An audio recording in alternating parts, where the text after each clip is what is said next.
Hi, it's Johnny McCann from Stan James with a preview of the StanJames.com World MatchPlay Darts Championships, which begins on Saturday week, July the 17th, and goes on for 9 evenings at the Winter Gardens, Blackpool. If you've ever been to the Winter Gardens, Blackpool is the most wonderful amphitheatre and for darts, and I think it's fair to say that it is not the World Championships. First, let's get that absolutely right of darts, but you speak to any of the players, and the vast majority of players, this is the tournament they want to do well on. This is in effect is the culmination of the season, and they really everybody so enjoys this location. It is the support is fantastic. It is the most brilliant theatre for darts, and Taylor normally wins. I mean, that's the bottom line. Phil Taylor, of course, 10 times champion, and of course he first ever Sky televised 9 darter. He won £100,000 for that, and that's what I want to begin my start. I might be going completely mad, and if I am, please do tell me. But Taylor recently did 2 9 darters in the same evening in the same match, of course, against James Wade. And I know for a fact every year you go to Blackpool, and the first thing he said is, I'm going to do at least 1 9 darter, and every evening you say that 9 darter. He is absolutely besotted.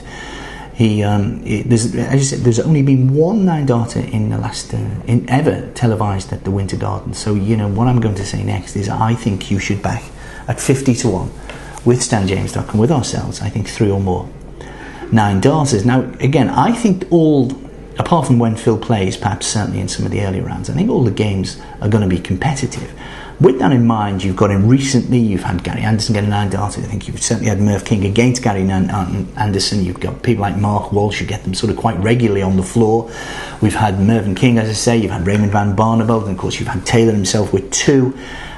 And with that in mind, all these 32 players, they are more than capable of the perfect leg. Now again, you could argue if Taylor gets to the final, where he's got to win 18 legs, and once again it's been a barren year, you could argue you've still got the opportunity then. You've still, okay, you're 50 to 1 shots, then 500 to 1, but I just think at 50 to 1, I don't think the 4 to 7 for none, I can't have. I must think that I think the competition's getting better, the standard is getting better. Taylor, I know, wants another 9 darter at Blackpool. This is the place, and I think more and more people are. I think people like Gary Anderson is now beginning to get used, reached his first televised final. Okay, it was no match for Taylor in the Reebok last time in UK Open, but I think he's coming to terms with that. Is the first one. I mean, it's very rare that anybody, I think, puts up a 50 to 1 shot, but I'm going to put up a 50 to 1 shot just to say that total 9 dart finishes in the tournament 4 to 7 0, and the stats say it should be, that's a shoe-in, but I'm not having it. 6 to 4 1, 9 to 1 for 2, and 50 to 1 for 3 or more. And if anything, I'd probably couple 9 to 1 for 2 and 50 to 1 for 3. Or remember, the last time the great man was on the television, not only did he have 1 9 darter, he had 2. But let's just look quickly at the outrights. 5 to 2 on for Phil Taylor, who plays Barry Bates in the first round. Then the winner of Paul Nicholson, who I think he's been in disciplinary trouble recently, and Steve Beaton. So Steve Beaton just seems to get Phil all the time in these tournaments. 12 to 1 there for James Wade, 14 to 1 for Simon Whitlock, and for Gary Anderson. They're likely to play in the quarter-final, and the winner will then play Phil Taylor in the semi-final. 18 to 1 Raymond van Barneveld, 33 to 1 Lewis and King. My other one as well, my other bet that I want to sort of put up is in the third quarter, and it's 15 to 8 for Gary Anderson. It's also 15 to 8 for Simon Whitlock, 5 to 1 Merv King, Terry Jenkins. As I see it, Anderson will play 2 to 7 to beat Robert Thornton, the fellow Scot, in the first round. I think he will beat him. Robert Thornton, not the player he was. I'm sure he's practising hard for this, but Anderson just seems to be coming to terms with televised darts. He will then play Mervyn King. And I think the significant thing is about this fixture, and again, many people, it's a toss-up between 2 very good dart players. I just favour Anderson. He came from, King rather threw a 9 darter against him last time, in the deciding leg. King had the darts, and Anderson took the darts off him. I think he won 9-8, and I just do think that Anderson is coming of age, and I think at 15 to 8 he would then go on to probably play Jenkins or Whitlock, probably Whitlock in the quarter-final, which of course is the decider for that quarter of the draw.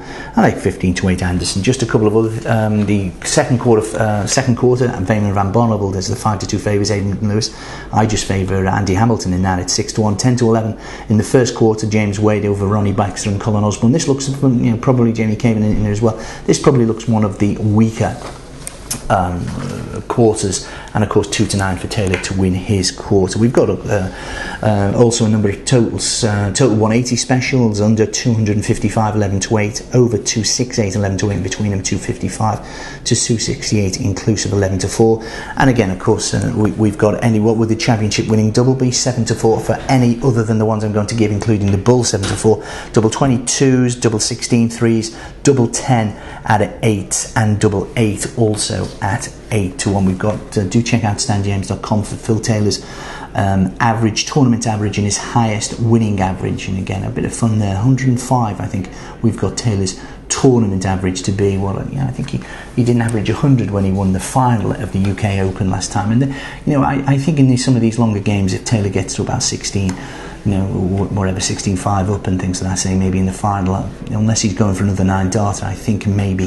he will. So for his tournament average, I would just favour 105. I don't think anyone can stop the power. I think he'll get a football team full of match play titles. He is, to me, with respect to Tony McCoy, he should be the sports personality of the year, but I probably have said that for 2 or 3 years going forward. I think it's no one can extinguish the power at Blackpool. But one thing's for sure, we're in for 9 wonderful evenings of a dart. Be lucky.